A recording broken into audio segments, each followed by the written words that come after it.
하나님의 말씀 봅니다. 요한계시록 제7장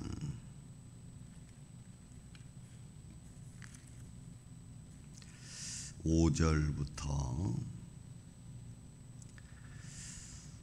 먼저 12절까지 말씀을 같이 봉독을 하겠습니다. 5절부터 12절까지입니다. 유다 지파 중에 인침을 받은 자가 12,000이요 루벤 지파 중에 12,000이요 갓 지파 중에 12,000이요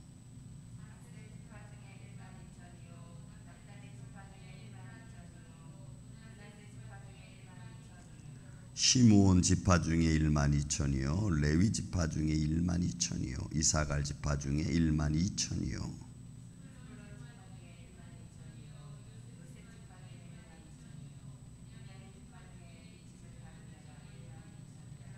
이 일 후에 내가 보니 각 나라와 족속과 백성과 방언에서 아무도 능히 셀 수 없는 큰 무리가 나와 흰옷을 입고 손에 종려 가지를 들고 보좌 앞과 어린 양 앞에 서서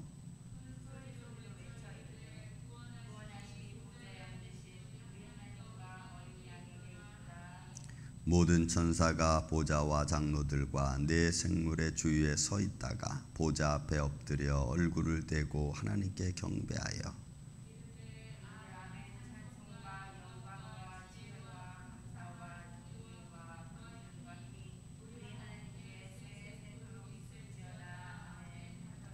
아멘. 자, 이제 이 7장 제가 말씀드린 인을 떼기에 앞서 잠깐 일곱째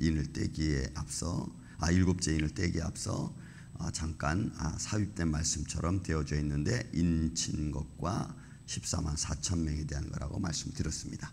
자, 5절부터 시작되어져서 마지막 17절까지는 각 지파별로 나와 있는 것과 그 다음에 하나님 보좌 앞에 나와 있는 성도들에 대한 이야기입니다.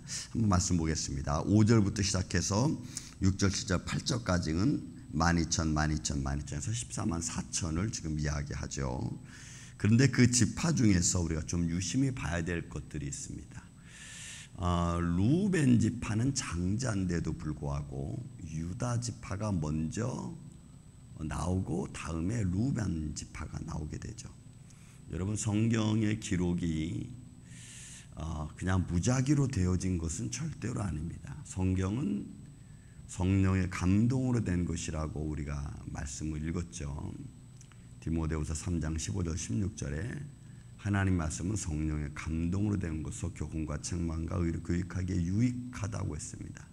그렇기 때문에 성경을 모은 이시도 주님이시고 이사야 34장에 보면 또 각 짝을 맞춰서 성경에 기록되어진 것을 우리가 알 수가 있습니다. 그렇다면 유다 지파가 괜히 어떤 기록의 실수에 의해서 먼저 나왔다라고 볼 수는 없습니다. 유다 지파가 먼저 기록되어진 것은 이유가 있죠. 왜냐하면 예수 그리스도가 유다 지파로부터 나와야 되기 때문에 그러하다는 거죠. 그래서 유다 지파가 먼저 나오고 루벤 지파는 장자권을 잃어버렸죠.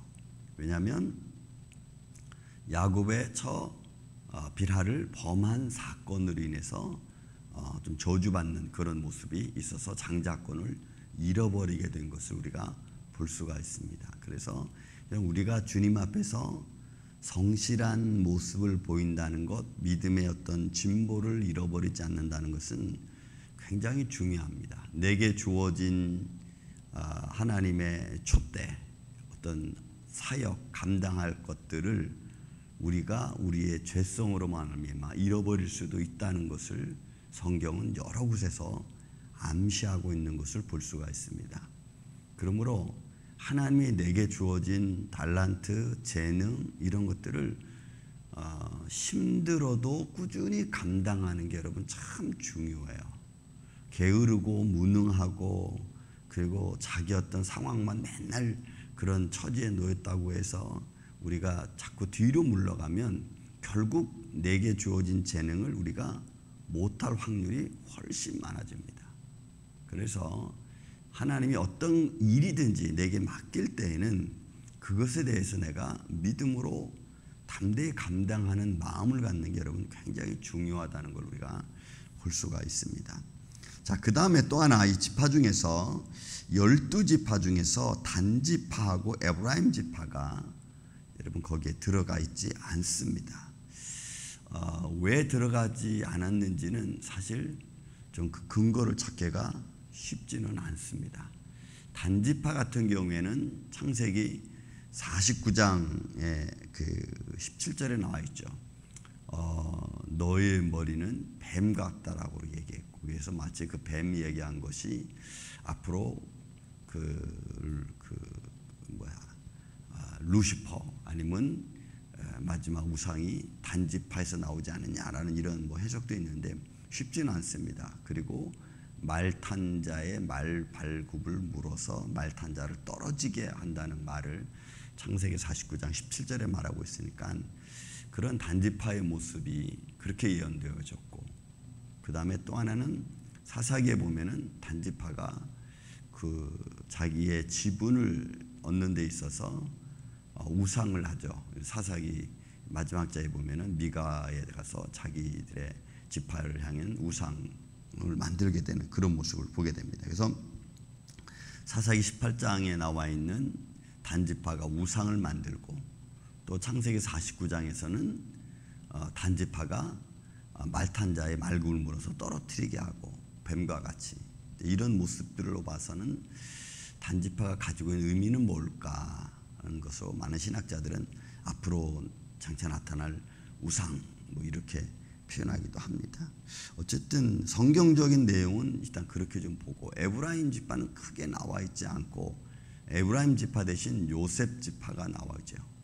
그 요셉 지파는 여러분 사실 므낫세와 에브라임을 요셉 지파라 그러는데 그 야곱의 12아들에 들어가죠. 근데 에브라임이 빠지고 요셉 지파로 들어갑니다. 그러니까 성경적 근거를 우리가 찾을 수 있는 것은 요셉의 생활을 통해서 요셉을 볼 수가 있습니다. 그러니까 요셉 지파라고 하면 므낫세도 포함되는데 므낫세는 따로 나와 있으니까 본문의 말씀 므낫세 지파 중에 14만 1만 4천 명이 나와 있어 1만 2천이 나와 있으니까 그거는 빼고, 그러면 요셉 지파가 들어간 것은 왜일까? 요셉 지파라는 말로 왜 썼을까? 성경 기록자는 그걸 보면은 요셉의 일생을 우리가 보면 알아요. 요셉이 형들의 손에 팔리고 애굽으로 갔을 때 요셉의 그 심정, 그런 모든 일정을 이루신 이가 하나님이시라고 하는 분명한 메시지, 그리고 이방인 중에서 여호와 하나님을 증거한 하나님의 사람, 그리고 예수 그리스도의 어떤 그 죄에 팔리는 어떤 형상, 이런 것들로 봐서 요셉 지파라고 할 때는 이방인 중에서 영광을 드러내는 하나님의 사람들일 수 있고, 또 이방 믿지 않는 사람들 중에서 하나님의 영광을 드러낼 뿐만이 아니라 또한 그리스도의 이미지를 가지고 있는 사람, 그리스도라는 것이 아니고, 그러니까 믿는 사람의 이미지를 갖는 사람이라고 우리가 볼 수가 있을 것 같습니다. 그러니까 성경적 그냥 바탕에서 찾아보는 겁니다.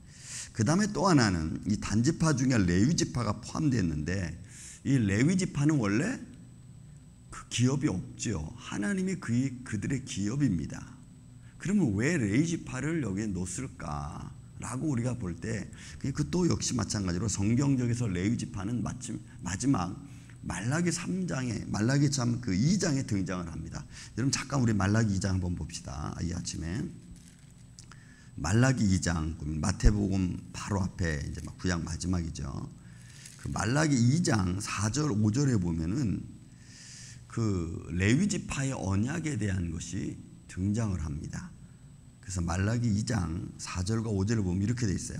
만군의 여호와가 이르노라, 내가 이 명령을 너희에게 내린 것은 내가 이 명령을 너희에게 내린 것은, 그러니까 이 명령은 이스라엘 백성들이 하나님 앞에 제대로 헌물하지 아니하고 제대로 예배드리지 아니하고 하나님 것을 도둑질해 가고 있는 이런 모습들에 대한 책망의 말씀이에요.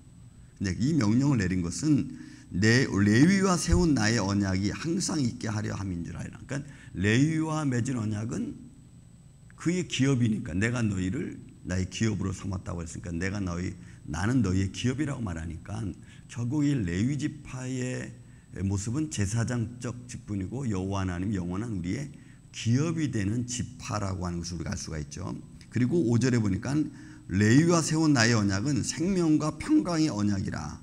내가 이것을 그에게 준 것은 그로 경외하게 하려 함이라. 그가 나를 경외하고 내 이름을 두려워하였음이라. 그러니까 이것은 결국 레위 지파는 이방인 중에서 여러분 그 베드로후서 2장에 나오죠. 내가 너를 왕 같은 제사장이요, 그죠?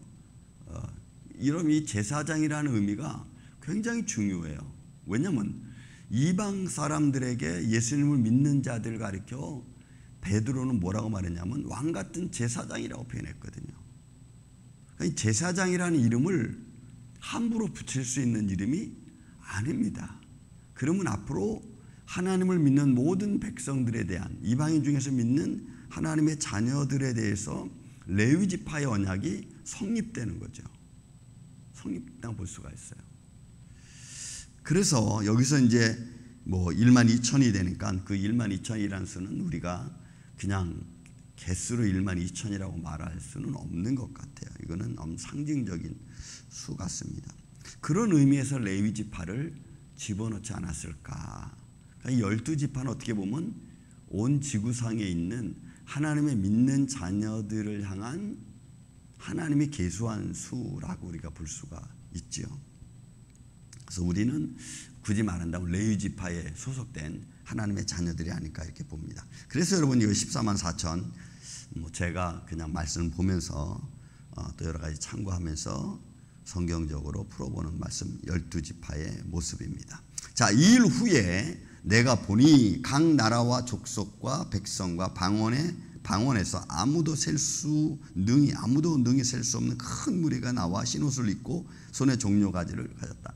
그러니까 여기 결국은 하나님의 이제 나라의 모습인데 뭐 14만 4천이 여기에 포함된 건지 14만 4천의 수를 지금 말씀하고 있는지에 대해서는 우리가 보니까 좀 봐야 되는데 사실 내용상으로 보면은 이 2일 후라고 그랬으니까 각 나라와 족속 방언은 다 여기 14만 4천에 포함된 사람일 수도 있습니다.